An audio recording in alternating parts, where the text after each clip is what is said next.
In this video, I'm going to create a program that use fstring method or str.format. First, we ask the user to input three pieces of information. So first is name equal input, enter your name, then age, input, enter your age, then course equal input, enter your course. Then, pag print out natin siya, yung result niya is ganito, which is not the result we want. So we're going to use print the fstring method.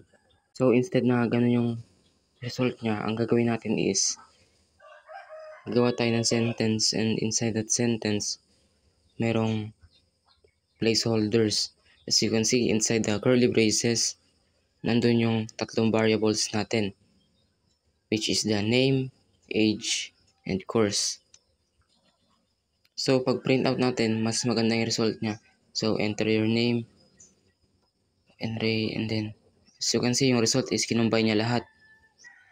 Then try naman natin yung str.format, which is same as fstring method. Ang difference lang nila is yung pag-encode. So as you can see, inside the yung variables inside the curly braces ay tinanggal natin. Then may error because I forgot to specify something. So nag-run na yung program, and yung result is mali. Sa str format, nasa dulo yung tatlong variables pala. Sa dulo dapat siya nilalagay. Kasi ganun yung format niya. So, rerun yung program. Then, input na natin yung mga data types. Then, may error na naman. Comma pala dapat nakalagay dun, instead of period. Rerun yung program. Then, as you can see, mali na naman.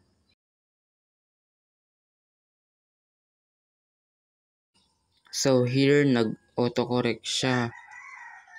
Pero, hindi ko alam ano ibig sabihin nun. But, it seems like I forgot to add open and close parenthesis sa variable natin para mabasa siya. So, rerun yung program. Then again,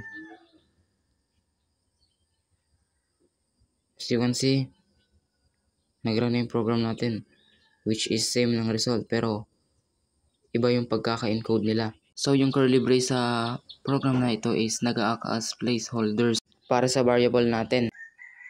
Baga, automatically, inside that placeholders, yan yung variables natin. So, that's all for this video. Thank you for watching.